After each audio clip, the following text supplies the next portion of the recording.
From West End Games to Pendragon. You don't want to miss this episode. Welcome to DiceGeeks.com Tabletop RPG Show. Level up your RPG campaigns by filling yourself with stories and knowledge. Explore topics from archaeology to film history to writing to literature and much, much more. This is DiceGeeks.com Tabletop RPG Show. Welcome to the show. My name is Matt, and I am your host. This is the podcast where we learn how to become better game masters and role players by filling ourselves with stories and knowledge. I have another amazing interview coming up, but first, if you enjoy this podcast, please consider leaving a review, a rating, or liking or subscribing it wherever you are listening to it. That would be greatly appreciated. Those things help out the show immensely, and frankly, I need all the help I can get. There are so many awesome podcasts out there, especially in the role-playing game space. I just need a little bit of help so more people can find the show. Also, if you have the means and you enjoy the show, you could consider supporting the show financially at patreon.com/dicegeeks. Again, greatly appreciated. Also, you can check out my books at amazon.com, drivethrurpg.com, and my own website, dicegeeks.com, or just go to Google, type in the Book of Random Tables, and you will find a lot of my stuff. Now, after all of that, here's today's interview. My guest today is game designer Peter Corless. Peter, welcome to the show. Thanks very much, Matt. It's great to be here. Oh, thank you. It is my pleasure. Why don't you just kick off the show with letting us know how you discovered the hobby of tabletop role-playing games? Yeah, so this must have been the summer of 1975. And I was a kid in Rockaway Beach, New York, in Queens. And there was a shop on a beach 116th Street called Rogoff's, a little hobby shop, sold your toy models. So you'd always go down there for your Revel models, test your paints, right? But on the shelf one day, there was these games from Rand Game Associates. And the one I got was Lee versus Me, The Battle of Gettysburg. A friend of mine also got Saratoga 1777, Burgoyne versus Gates. And another friend of mine got Invasion Sicily, Alexander versus Kesselring. So these are three board war games that I discovered. I think I was in fifth grade. So I was just about to go into fifth grade that year. And eventually we played each other's games. We swapped them. Like I ended up with Invasion Sicily, right? The three of us just fell in love with this stuff at the time. We were totally into it. And it was a couple of years later that I went from the wargaming community to discover other games. The original metagaming line, where you had like Ogre GEV, eventually they had the Fantasy Trip, right? So you had Melee and Wizard. And that was my first exposure to personification of yourself into a game. Even before Dungeons & Dragons came along, I was playing the Fantasy Trip. So Death Trap, all that kind of wonderful stuff. And then eventually I learned about Dungeons & Dragons, and the rest was history. What do you think it was that, just drew you to games like that? Well, at the time, growing up, everybody was doing a Let's Pretend, right? So in your in the backyard, out in the streets. And for us, this is the 70s, so it was always army men, right? The days of cowboys and Indians had long gone by. But everybody was doing army men, right? And so you were pretending that you're either German, and of course the only words you knew were Schnell, Schnell, and Achtung, right? If you were playing the Germans. Or if you were playing, the Yanks, you'd always throw a hand grenade, like, you just say, Doc, we use like dirt clods to like represent like grenades and stuff like that, and sticks for rifles. So everybody was doing that. And it was a natural thing for me to go from playing army men or playing Risk around a board game to playing something more strategic, like an Invasion Sicily, where these were the actual units and your mind was blown. It's like, holy cow, like you can command entire armies. So to me, it was almost like a step back to go to like a role-playing game and go like, oh, I only get the one character? Okay.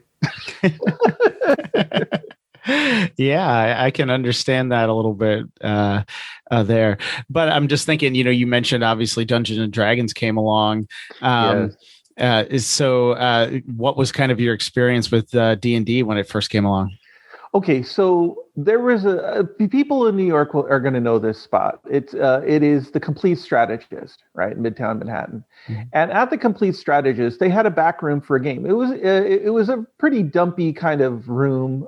It was not like done up at all. This is way back in the day before anybody invested in like cosplay or like making their game room look like a dungeon or anything. It was just a standard room with no walls, right? Mm-hmm. But in that room, on a blank like plywood table, I sat down one day and this guy told me that there was this inn that I was in suddenly, and there was a fountain in the inn. And somebody said, they were being attacked, so they leapt into the fountain. The guy says, well, you find you can breathe underwater and you can keep diving down as low as you want.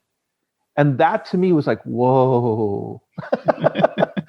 And it was after that in-keeping adventure in the Complete Strategist that we obviously got all the books we could. At the time, there was only the Player's Handbook and the Monster Manual. We had to use, I think, it was Dungeon Issue 22, which had it had the Dungeon Master's Guide charts, but the book hadn't been published yet.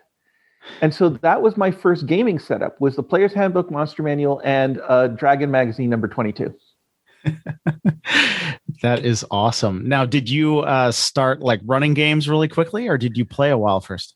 Oh, everybody had to take a turn, right? Oh, okay. So you make a character. Okay, I'll run you through. Okay, now I'll make a character. You run through the same dungeon. It's like, wow, that's so awesome, man. And so everybody wanted to be game master and player at the same time. And of course, then we realized, like, well, what if I just run the encounters and we both have characters in it? So, I mean, if you have a 2-player setup, me and a friend or whatever, like you really don't have many options. So of course we'd all make characters, maybe it might be 3 or 4 of us, but nobody was really like the standing game master that didn't also have a character. We all wanted it on the fun. So Yeah.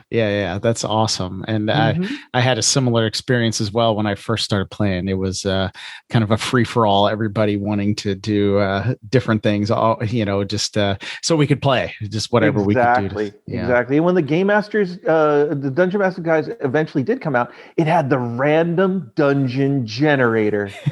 So nobody knew what was going to come next, right? It could be anything. It could be a vampire lair, or it could be a triangular room filled with 100 hobbits just stuck on the 5th level. Like, what the heck are you guys doing here? I don't know. Let's make a charisma roll. Okay, you're now all our hirelings. Let's keep going, right? So it was just a free for all back in those days, and nobody worried about plot. Nobody worried about character backstory. You were just doing it for the fun of it. Oh yeah, that was a huge leap that I took. Probably because I started playing when I was 9 in 1982, and that was kind of a huge leap, kind of in my teens, when it was like your character can have a backstory. Exactly. I can just make a character for this series of sessions that we're going to call a campaign. Are you serious? Because before that, I would just carry my character around, right? I just had a fighter named Torg, and if I got to play somewhere, I just brought Torg, Of course. And nowadays, like, that sounds like scandalous. Oh, yeah, exactly. No, yeah. But and then for me, my character was his name was Dob Hornblower. He was a halfling, but he used a ring of wishes to wish that his racial limit on rising in fighter levels would be relieved of him. So he was like the only, I think he was like a 15th level fighter we finally got to, so like normally I think you were limited to like 5th or 6th or something like that. But he just wished like that I could be as good a fighter as any human could be. Right. And so, yeah. That's awesome. Yeah, exactly. And then, of course, when I ran out of Dob Hornblower stories, then I created his cousin Knob and Hob. Like we had a whole clan of them, right? Oh, that's awesome.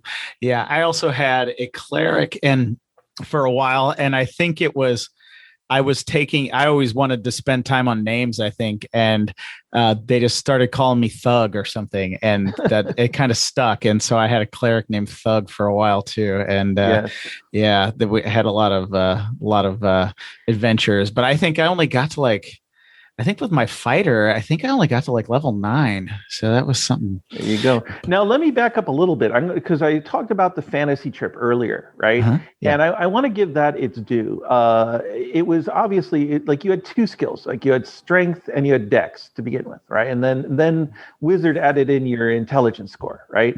And so I had a character there. His name was Sparrowhawk. And even though I know a lot of people brought their inspiration in from The Lord of the Rings, mine was the Wizard of Earthsea. Okay. And so I loved playing a sorcerer in that game, and so my character, of course, named after the lead character in the series, and I just fell in love with the whole concept, right? So that to me, even before my Hobbits and D&D, I have to give the fantasy trip its due, and rest in peace, dear old Sparrowhawk. No, that's awesome. That is really cool. And yeah, I guess if I go back, my first character when I was 9 was named The Skull.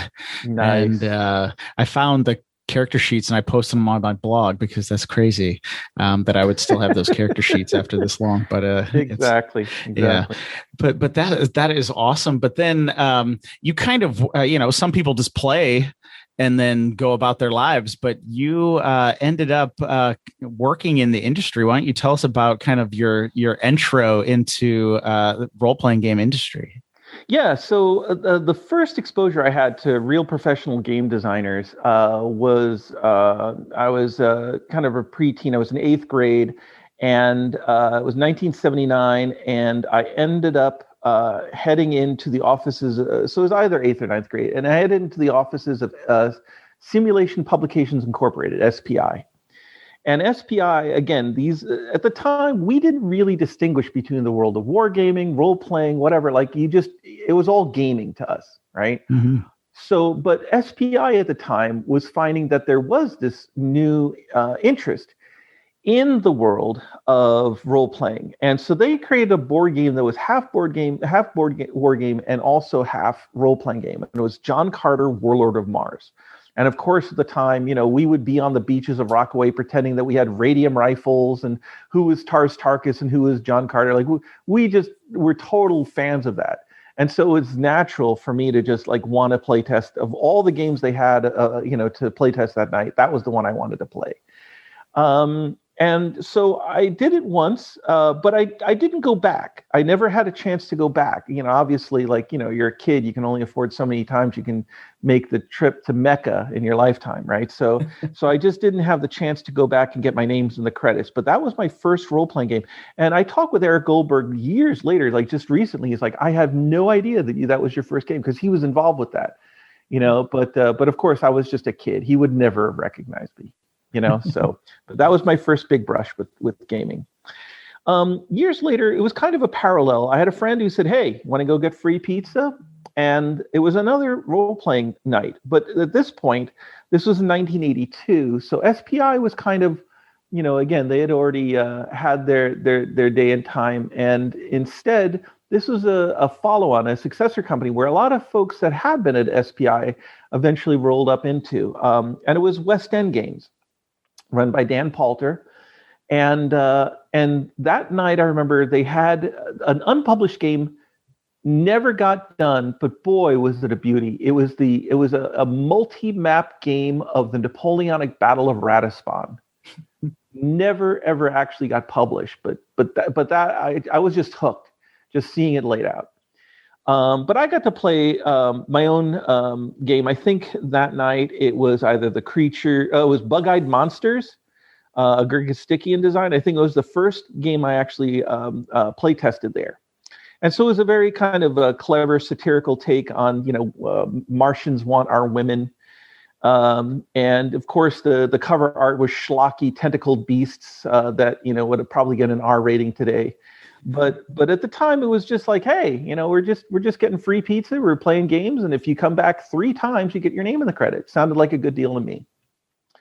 So I did that a couple of times, came back over that summer. I was unemployed at the time, and I was looking forward to going to college in the fall. But one night, the playtest manager, a guy named Stefan, came in, and he was like, hey, we had a stock boy, but he broke his wrist this week. So we really need somebody to help us, stock, build, to take all the game components, put them together, assemble them, and box them up, for shipment. And I had no job. I looked at my friend. He was like, he didn't care. And so I said, okay, I'll do it. And that's what was my first big break in the gaming industry. Literally, somebody broke their arm, and I ended up with a job. And of course, West End Games produced some incredible games back in the day. Exactly. But now this was before any of those came out. So they were just known for wargaming, right? And so that was me in 1982. And so every spring break, every winter break, every summer break that I had, every chance that I had more like a week or more to come into the office, I would get a part-time job there or a full-time job over the summer. And it was only in 1984 that I really started doing design work or development work, right? Before that, it was all just like maybe I'd make a playtest map, but maybe make some copies. At the time, they literally, they had like Rexograph machines were still around. So, but in 1984, I started working with a guy there named Nick Quain, who was the developer on a design that Al Nofi. Al's a wonderful gentleman in the game design industry, and he had done Imperium Romanum for them some years before. But this was going to be the second edition of Imperium Romanum. And Nick gave me a challenge. He knew I loved map making. And he said, how would you like to make a map of the Roman Empire? Yeah, you're just like, okay. Yeah, right? I mean, what would you say, right? I mean, so I had to cobble together some I had some aeronautical charts that were published at the time, with just all the geography of Europe and Asia, North Africa. And I had to cobble together the projections because obviously the projections didn't match. These were just flat maps, and you had to figure out, well, how did the Middle East bend the Earth, things like that. But that was my project there in 1984. It was published then the next year, Imperium Romanum 2. A hell of a lot of playtesting went into it. But that was kind of like my first magnum opus project, was helping get Imperium Romanum 2 out the door. I learned a heck of a lot about the Roman road network, and even to this day, like I collect Roman road maps all over. And I've walked Hadrian's Wall, just for personal interests, Mm-hmm. But that was really it sparked so much in my career later on for the love of classics, the love of history, and love of map making. Yeah, that sounds incredible. And what a start to the question of just, hey, do you want to draw the Roman Empire? That's a pretty big, that's a pretty big, a pretty big order. I think it would seem to some people, certainly. But that is really awesome. But then you went to work on Paranoia as well, right? Which has really a dedicated fan base still today. Exactly. And so West End, although they had begun, like SPI, they had begun with war games, Hex and the counter paper games. They wanted to have their own role-playing line. And there was a guy named Dan Gelber, who was friends with Eric Goldberg and Greg Stikian. And he came in one night to run, this newfangled game. We had never heard of it before. It's called Paranoia. And, we all were given, I think it was pre-generated characters, right? Mm-hmm. And what struck me years later was that in that first session, it wasn't a total player kill. It was more like the baleful eye of the game master. Like he was waiting to hear somebody screw up in terms of just stating something that they shouldn't know, right? Like, excuse me, citizen. Where did you get the idea that, you were all going to be issued lasers? Right. Mm-hmm. And one by one, it was kind of like this. And then there were none. Right. Like he was finding reasons to kill people. But he was being very strategic about it. It wasn't just a total party kill. It wasn't like everybody was just opening up on each other. That was to come later on the era of Uncle Kenny, Ken Ralston, who took over the line later. But at first, it was a very kind of almost spooky, eerie feeling of like, is the person sitting next to me a commie mutant traitor. Like, we didn't know at the time of the character generation rules, we didn't know that we all were members of the Seeker Society. You know? Yeah. So that was to come later, that finally when we did reveal, like, oh, you were part of that Seeker Society. Well, I was actually your ally, you idiot. You killed me, right? But that was a lot of fun.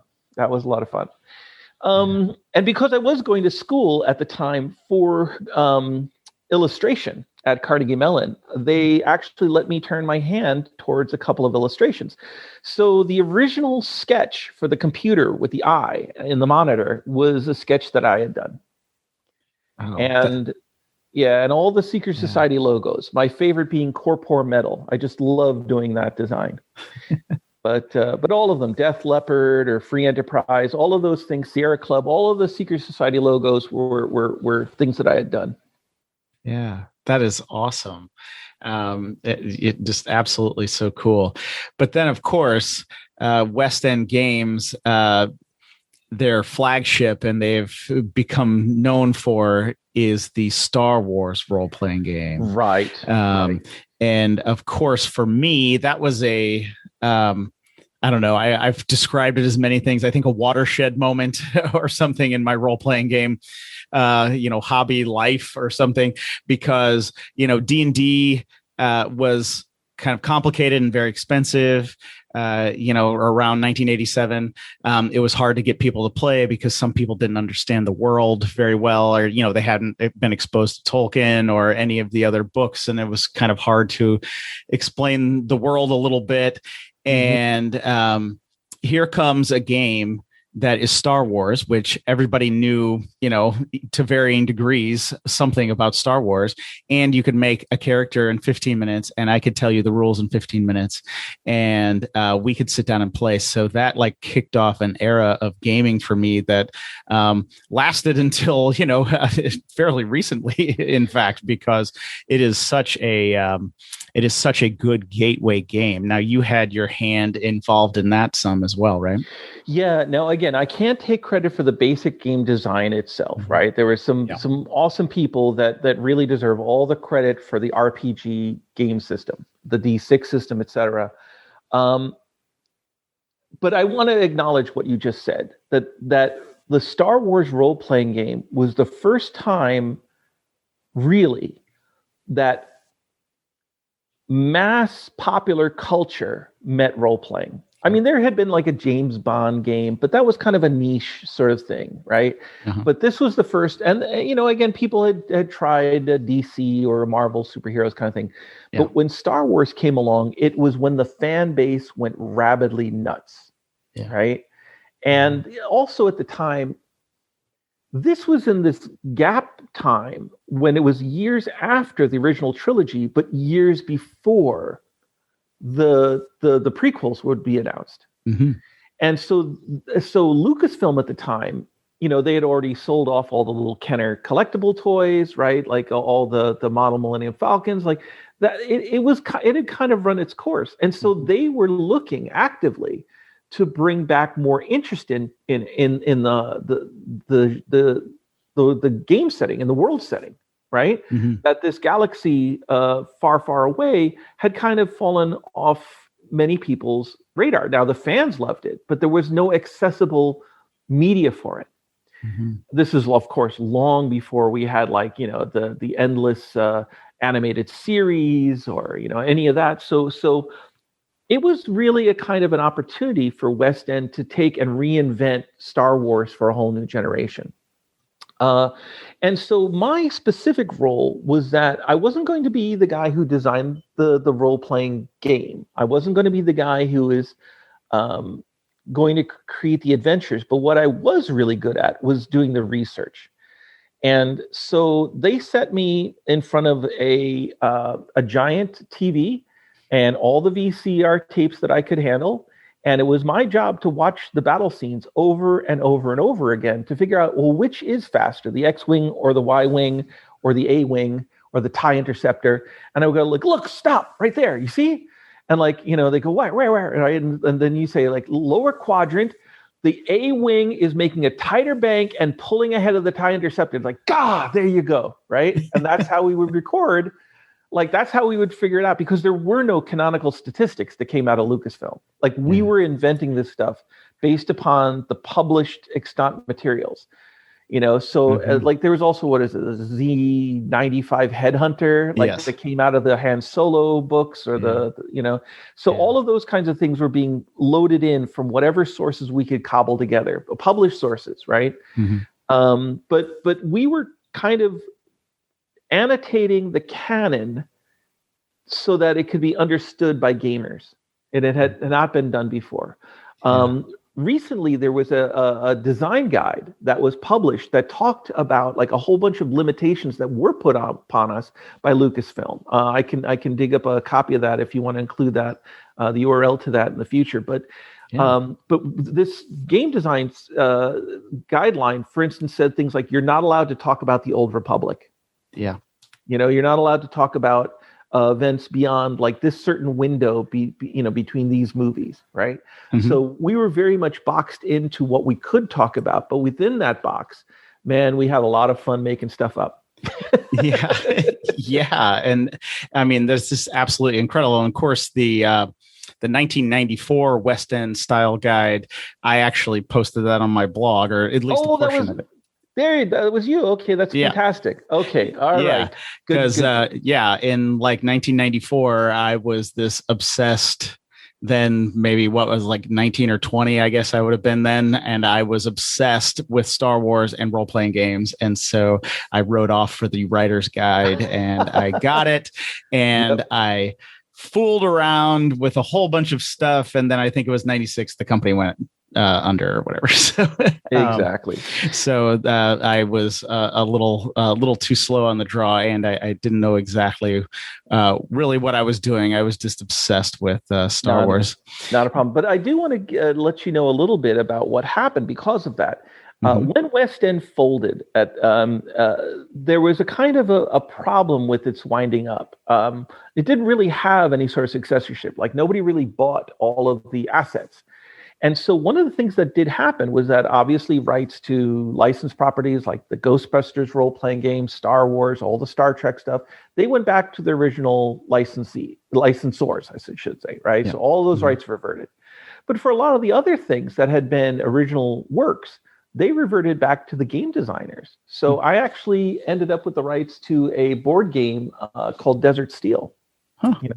So it was an interesting thing. And the only thing I would suggest is if anybody out there is thinking about creating their own game company, think about the body of your intellectual property and how you want to have that wind up. It might, in fact, be the most ethical thing to grant writers, artists, authors, etc., the rights back to their original works if you have no other plans for using them if your company ever goes under. No, that's fascinating. Thank you for letting us know about that, because I think that's something people don't think about. We play games and then we don't really realize that, if a company, sadly, if a company goes bankrupt or goes under for whatever reason, that those rights could be tied up and taken away from people who could, benefit from them and who put in a ton of, heart and soul into the project. Yeah, exactly. And I'll talk more about this in Green Knight later, but I just want to make people very aware of, the fact that when people write gaming materials, when people write even a short story that goes into a supplement or something like that, they become invested in this, right? Yeah. They put a little bit of their own soul, their joy into these things. And I always just have I just have a policy, don't steal people's joy. Let them have their joy. Yeah. Not a bad policy. Yeah. So, some of the things that I did for, like I talked about was all this kind of research. And so it ended up in either the Star Wars source book, which was published to go along with the role-playing game materials, or it went into a board game, Star Warriors, the board game about the space combat in the Star Wars universe, where you basically a TIE fighter pilot or an X-Wing pilot, etc. Yeah. Go ahead. Oh, I was just going to say, before we kind of move on to Star Warriors a little bit, first off, there are people out there going, So you were paid to watch Star Wars over and over again. That sounds awful. That sounds horrible. It's in the category of like being caretaker on an island and things like that. It sounds like a dream job or something. It does, until you've had to watch Ewoks win over and over again. I mean, and then you're just like, kill me now, right? Oh gosh. Well, I was young enough at the time. I would have done it. Exactly. Yeah. So for the Star Wars source book, let's stick on that one for a while. So what that we discovered was that there was only so much canonical stuff that they had. Mm-hmm. So for instance, they said that they were going to send us the blueprints that they had for the set designs of the Millennium Falcon. And we're like, oh my God, this is awesome. Yeah. When they came to us, we had a set design that included the cockpit and that hallway to the exit ramp. Mm-hmm. And there was a disconnected set design for the galley where they played that 3D chess game. Yeah. And the two sets didn't match up. Oh gosh. And that's all we had. And we're like, well, where's the rest of it? And they go like, you wanted the blueprints, this is what we have. This is the set designs. What do you want? Right. And for instance, the galley wasn't even a completely enclosed space as far as I saw, like, because they had places where the cameras would be. Yeah. Right. Uh-huh. So we had to kind of invent the rest of the Millennium Falcon. And that became my job, was to fit the blueprints that we had into what we presumed were the dimensions of the Millennium Falcon, because they didn't even in fact have, specific dimensions of the thing. Oh gosh. So we had to come up with, well, how big is it? So, it's about, this many Han Solos high and this many wide, right? And so you had to eyeball it, and you had to, so I spent a lot of time at a light table, tracing over the sets that we had and then trying to scale them. And so I'd use a Xerox machine to let's try 72% on this Xerox, right? And then I try and get everything to fit on the light board. And then I had a sketch down on top of that. Like I made a pencil drawing of what should go into the Millennium Falcon. And, then I turned that pencil sketch over to an inker, just like you have in the comic book industry. Like, I was the penciler and somebody else was the inker. Mm-hmm. And that's how we invented the Corellian Engineering Corporation Millennium Falcon floor plan. That is incredible to me, because one of the highlights of the source book, of the West End source book, is that map of the Millennium Falcon, because it is so, I don't know, it's just so beautiful and it works so well. It absolutely looks like it's just like, this is the Millennium Falcon. It absolutely works, and it is amazing. And I cannot tell you how many hours I spent looking over that map and studying all of the details in that map and wondering, what all the stuff was that wasn't labeled even, and wondering what and how could I use those in my game or something like that. Or, noticing that, there was a maintenance crawlway and you're just like, oh my gosh, I'm going to have to use this in a game or something like that. Exactly. And we just made it up. Like, we had a good amount, but like the rest of it, we were just like, okay. Yeah. That is so incredible to me. And I know there were other things that, some of the other game designers put into the world that became Star Wars canon. Exactly. And it just blows my mind, because I interviewed Bill Slavicsek on the podcast, and he's talking about, creating the word Twi'lek and the word Ithorian, and I'm like losing my mind. So speaking to you, about this map, I'm just like losing my mind. I would have totally imagined Lucasfilm would have had a complete map, but you don't need one if you're making a movie on sets. Yeah, you just don't need a complete, a complete ship. So this is like 1986, 1987, right? By then I had graduated from Carnegie Mellon, and I became a full-time, real famous game designer at West End Games, right? In fact, we even had badges made up for conventions that said "Real World Famous Game Designer" on it, right? And nice. And so this was like my contribution. Yeah. And of course, like, it was geek street cred, right? Like, you're inventing this stuff. It was awesome. Oh. Right. But and also you have to remember that this is at the dawn of like 3-dimensional CAD, like all the CAD tools, all the modeling tools, all the shading tools that you know today. Mm-hmm. This is all before this, right? Yeah. So this is all hand drawn. Remember at the time, like Lucasfilm was still using like 3D model makers, Mm-hmm. for a lot of stuff. Yeah. It was before the age of like everything going CGI. So so you also have to consider that like the primitive tools that we had, like man, the tool maker, right? This is copper axes and fire pits at this point. we had to do all this the hard way. Yeah, that's incredible too. I know. I mean, that's a totally different subject, but I mean, it's just thinking about, because I self-publish, role-playing game resource books basically in my bedroom with a computer, by myself, right? Like, and that wouldn't have been possible like before 2010, right? Right. Yeah. Like, so all of these were done up as galleys, like physical galleys, where you had, and like you were spitting out a film from a CompuGraphic typesetter, right? Mm-hmm. And hand pasted up galleys, hand setting the arc. Everybody had like a light blue pencil, to like make non-photo repro notes on the boards and stuff like that. Yeah. So all of this was done manually, all of it. Like the computer typesetting was the most advanced thing we had. But this is even before like laser printers and desktop publishing. This is crazy. Yeah, I know that's it's just always fascinating. Of course, I was like 14 or so in 1987. So I remember some of that. I remember, for school projects, and I tell some of my younger friends, that copy and paste button on your computer, we had to like cut it out and paste it onto the paper. Exactly. And then we had to drive like 15 minutes to a library because nobody had a copy machine in their house. Like now everybody has one in their house, Right.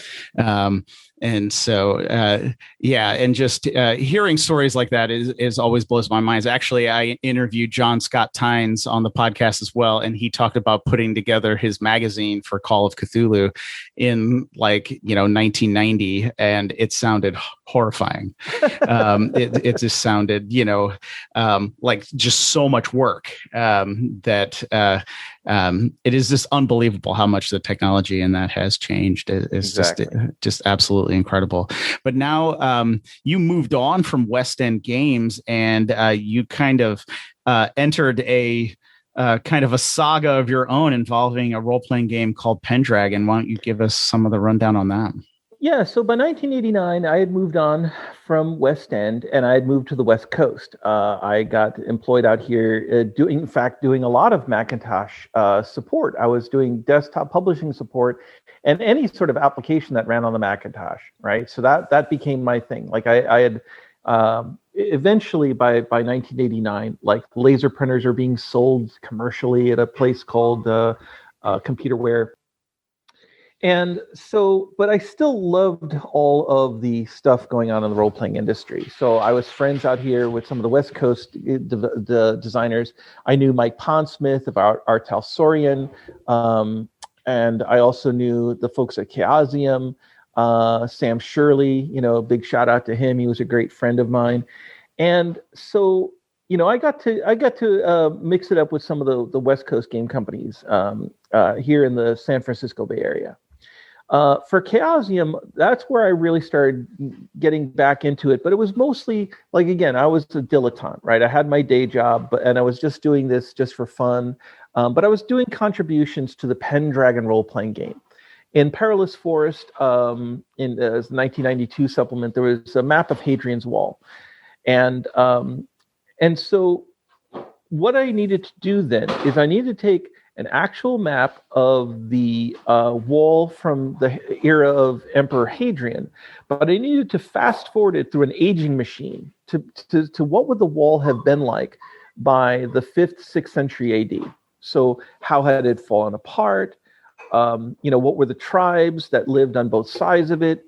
What was it like now, centuries later, and more of a decrepit state? Where was it broken apart? Where were there still some forts that could be used as shelter against Saxon raids, things like that. Mm-hmm. Another adventure I worked on was the Specter King.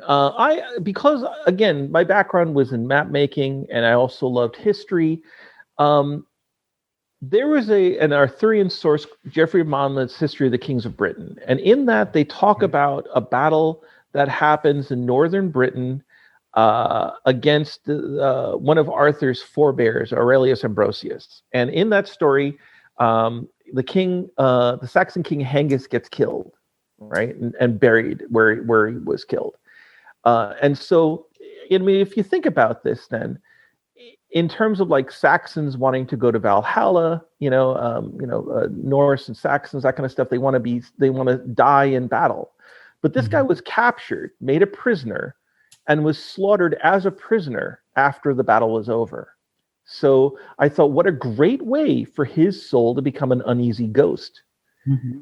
And so Hengist's whole deal as a ghost was that he would come back on the nights of the full moon, and he wanted to find somebody to fight him and kill him in battle, but he's already dead. So how can you kill a guy who's already dead? How can you send his soul to the Hall of Heroes? And that was the adventure. It was called the Specter King. And so the solution to it requires you to understand, first of all, who is the Spectre? He doesn't talk, right? So you have to find out the whole story about how Hengist died. And then you have to figure out, well, how do we kill something that's already dead? Oh, pretty simple, right? Exactly. And so that was the Tales of the Specter King, and that got into that was the lead story of that supplement, and I just had a whole lot of fun with that. There was also in it, I put an anachronistic version of the town of Cambridge. So like we kind of predated Cambridge back to like what would have happened if Arthur had called all the greatest scholars of Europe together and sat them in the town of Cambridge. I'm sorry, Oxford. I chose Cambridge instead. I'm sure they're upset. Exactly. They'll never get over it. Yeah.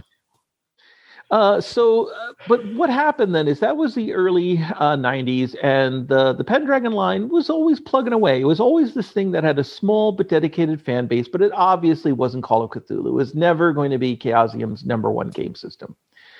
And after Land of Giants, 1996, maybe one or two other pieces that they did, Chaosium kind of just relaxed on it. They just put it to the side, and instead they were focusing upon Call of Cthulhu. And if people remember, there was a huge burst of companies that, just like earlier, you had the board game companies go to role-playing games as the hobby matured. At this point, this is when people were moving from role-playing games to collectible card games. Yeah. And Chaosium had a collectible card game called Mythos, which I played. I loved it. I liked it a lot. And the initial printings of Mythos did really well. But the folks at Chaosium did one expansion too many and ended up with a huge printer bill that they just could not pay off. This was like really big. This was the kind of thing that would destroy a company if they couldn't figure out a way through this. And at the time, I just had a little bit of money. I wasn't, a millionaire or anything, but they came to me because they knew I was working in Silicon Valley, and I offered to give them just a loan, a very modest loan of like $10,000. And I said, the only thing that happens is like, you can pay me back in a year, 0% interest. But if you can't, just give me the trademarks and copyrights for Pendragon, and I'll keep publishing stuff. And they were like, fine, it's a deal. And a year went by, and from 97 to 98, they were doing their best to keep the company afloat. And so in 98, they said, we just can't pay you back. And I said, all right, I'll take over Pendragon. So we made a deal. I had to buy up all the back inventory, right? Like I only had the trademarks and copyrights, but the inventory I had to buy on top of that. Okay. And then I created Green Knight Publishing to be the vehicle around which we'd publish more Arthurian stuff for the Pendragon line. Okay. Yeah. Yeah. And why don't you, for somebody who, who's listening, who's not familiar with Pendragon, of course, it's kind of centered around King Arthur. Why don't you tell us kind of like what sets that apart from some other role-playing games? So the number one thing is that Pendragon is an epic game in the sense that it has an arc to it.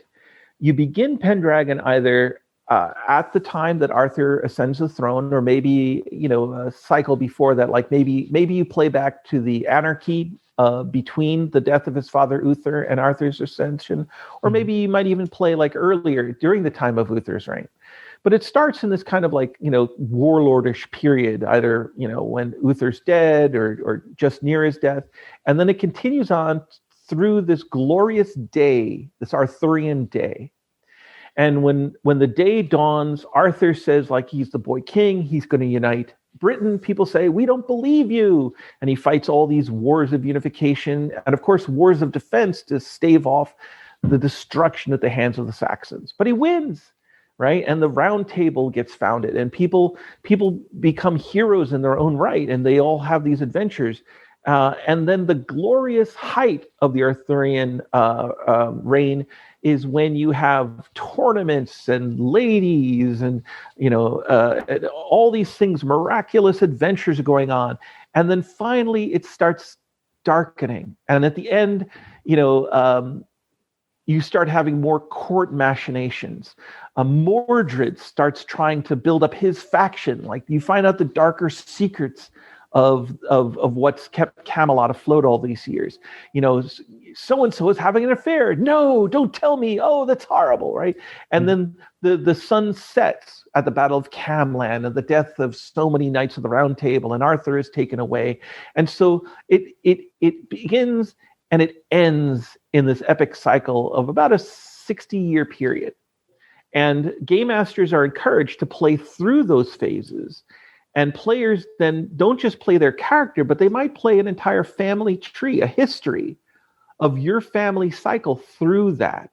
And originally it was supposed to be like every session that you play would have been a separate year. So the first time you play might have been 1 year, 510 AD, and then the next one is 511, 512, and that you would play this kind of episodic game that would have a sense of a rise and a fall to it. And that set it apart from many other games, which of course were like, okay, so we left off and we were all eating lunch.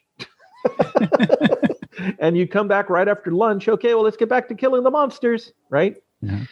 The other thing that sets apart Pendragon, apart from that epic scope, was the concept that your character has its own belief systems that may be radically different from yours.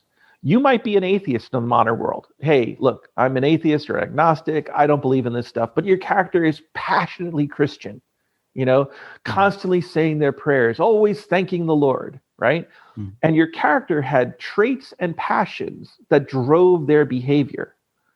Maybe into the point of suicide. Like, I'm brave and I cannot abandon my friends in battle. I must charge, right? Mm-hmm. No player in a typical D&D game would commit suicide like that, except for maybe a dramatic plot line. But here, your character, you actually have to resist these passions and traits. Yeah. You might have to, to act contrary to your belief system would be a heroic feat. And so what tended to happen when people were playing Pendragon for the first time is like they would just start getting into it. Like they realized that this character was a whack job, that they were totally nuts, but they totally committed to it. Like, my character, he is selfless. And so he gives away his treasure. Yes, I just want a war horse, but you may have it, my friend. I am generous to a fault and do not care for worldly treasures. Mm-hmm. Right? This is just atypical for a typical Dungeons and Dragons game. Yeah. Like, why are you giving away your magic sword? Like, you just got that, dude. That was your loot drop. Yeah. So it was a very different game, and of course, it also came from this rich history of lore, multiple centuries of a corpus of Arthurian material that allowed game masters to just delve into it, whichever they wanted. The French literature, the German literature, Welsh literature, English literature. Like, there's so many different sources that you could draw from to cater and customize the Arthurian legends to be what you wanted it to be. Mm-hmm. Yeah. How's that sound? That sounds awesome, actually. Now you want to play, right? Yes, I do. It sounds amazing. Absolutely amazing. And so then you owned the trademarks and the copyrights for it. And so you created a company around Pendragon, didn't you? Yeah, and at first we were just we would either print the back stock that we had, or we would come up with a new printing with the new logo on it. But after a while, we started creating a whole new series of books just on our own. And so I have to, first of all, if people don't know, the Pendragon was created by Greg Stafford. Mm-hmm. Greg loved this game. It was a labor of love for him. And anybody who doesn't know about the story of Pendragon and Greg Stafford should definitely look it up. And Greg saw me as kind of like an apprentice, right? I was kind of like a Padawan of his. And so when I took it over, though, I have to admit that I went a little Anakin Skywalker. I decided I wanted to do it my way, right? That Greg had his take on the Arthurian legends and I had mine. And so over time, the game that I was publishing was a little bit different from Greg's. Greg was totally fine, for instance, just as an example. Greg was fine if your character was utterly incompetent at, let's say, dancing, right? Or any sort of social skill, right? That wasn't important, right? Greg and again, this is very apparent in a lot of early role-playing games. The incompetence was the rule, right? That you needed experience points to actually do anything competently. Yeah. Right. Mm-hmm. And I was like, no, I mean, because when you read the stories here, a Percival or a Sir Tor or whoever would come to court, like they'd be full grown, right? They practically like spring out of their father's forehead, and they'd come to court and they would be these killing and courtesy machines, right? Mm-hmm. They didn't need experience points to do their first big adventures. They would just kill it. They'd go out and they'd win the event. And so I wanted people to be able to come to court with that sense of enfranchisement, that chivalric virtue, in fact, of enfranchisement, that you felt competent and you could walk tall and you could hold your head up. And so I created a different character generation system that just gave a little bit more points to people upon their character creation. Okay. So, but that kind of rubbed a lot of the old school Pendragon folks a little bit wrong, right? They liked that. They liked that older, grittier kind of thing, where your character had to work harder to get anywhere, right? That you weren't quite ready for the round table until maybe you were like 35 or 40, right? Mm-hmm. I was like, no, I mean, I wanted to create it so that if your character was doing well, maybe at the age of 21, like like Gawain could nod, right? Lancelot would nod, everybody would be nodding like, hey, this guy deserves a seat. And I wanted to have more of that kind of feel. And I worried less about character progression and skills. I wanted people to start with those skills. I wanted people to feel, like that, just like in a superhero game. You don't want to feel like you have to play for 5 years before you could be made a member of the Justice League, right? That kind of thing. Yeah, so it rubs some people the wrong way. It did. And to a degree, the other thing that happened is, like, for instance, there was magic rules that had been introduced in the edition just prior to my acquiring the company, acquiring the property. And in the years since then, I don't know if you've been following Pendragon, but they actually, as soon as I didn't have the rights anymore, they made a new edition that got rid of all the magic. Like, they went back to a magic-less system. Because they're like, oh, that was the greatest mistake we ever made, was introducing magic into the system. I was like, really? I thought there was probably other mistakes you made. And then also, like, for instance, they had female characters, so to allow you to play maybe a woman warrior, right? Mm-hmm. Like a Britomart from Spencer's Fairy Queen. Britomart was like a paragon in that, right? But obviously there was a lot of people that were like, no, like there was gender inequality. Like, let's keep that. I was like, I don't know. Modern audiences kind of are looking for something different. So there was some retrenchment in terms of gender roles, magic, what you could do with the game. And I felt that to me, I wouldn't have gone that direction. But, God bless them. They have a new edition out. I'm a proud owner. I definitely want to see it succeed.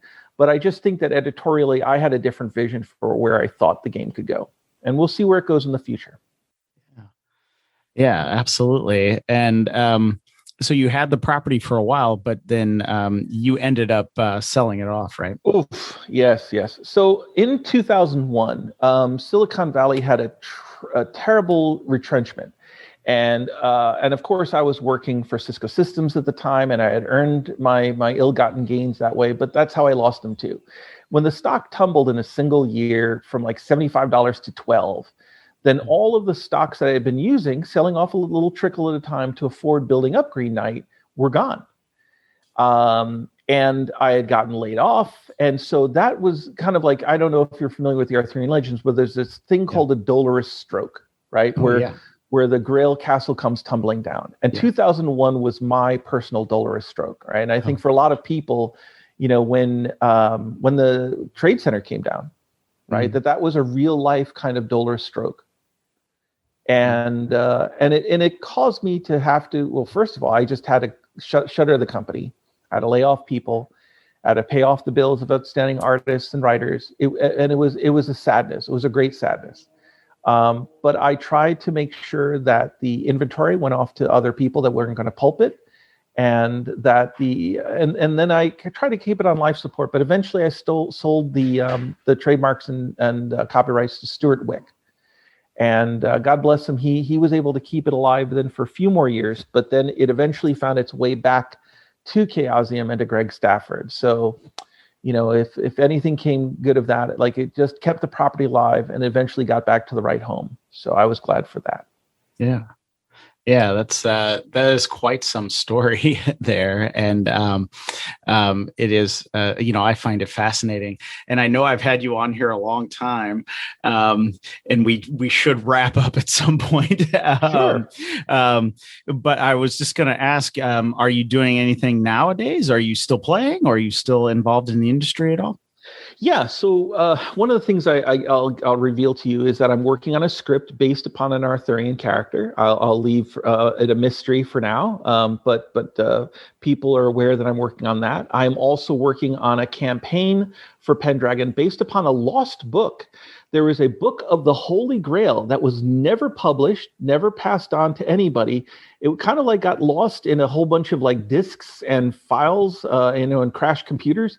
Okay. And I finally found a copy of it, a hard copy that I was able to get OCR scanned. And so the Book of the Holy Grail is an unpublished work that I found, and I'm going to create. Hopefully, we'll see how it gets published, but it's going to be a supplement. I'm going to try and make available to the community some way, hook or by crook, over this next year. And it would allow you to tailor what the Grail Quest is for your world. What is it? What is the Dolorous Stroke for you? What does it mean? What is the Wasteland? What is the Grail? Who are the keepers of the Grail? Who are the guardians of the Grail?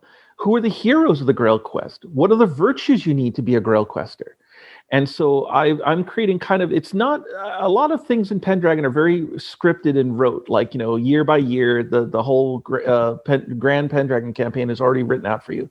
But this is where I wanted to have the Game Master be the final arbiter of what it would mean for their campaign. So there's secret societies, there's factions, there's, what is the ultimate outcome? Who's trying to corrupt the Grail? Who's trying to preserve it? And this, I'm hoping, it's basically the equivalent of the Illuminati behind the Arthurian series. Yeah. Oh, that sounds incredible. Well, where can people kind of keep up to date on, what you're working on, and, so they can find out when some of these things drop? Well, first of all, I encourage everybody not just to follow me, but if you're interested in Pendragon, go to the Pendragon Facebook group. And I know you're aware of that, and I'm sure some of your audience is aware of that. But we should provide that link to people just to make sure they're aware of it also. Mm-hmm. And then on top of that, if you want to follow me personally in some of the stuff I'm working on, I am Peter Peter Corless Corless on TikTok. And you can follow me. The only thing I talk about on TikTok is the Arthurian legends, and so I do a couple of short videos, not nearly enough, but as I continue to work on the materials I'm working on, the Holy Grail book, my secret project for the movie script, and a couple of other things, you'll find out more information there. And of course, I'm a Pendragon fan too, so I'll just generally talk about Pendragon on that channel too.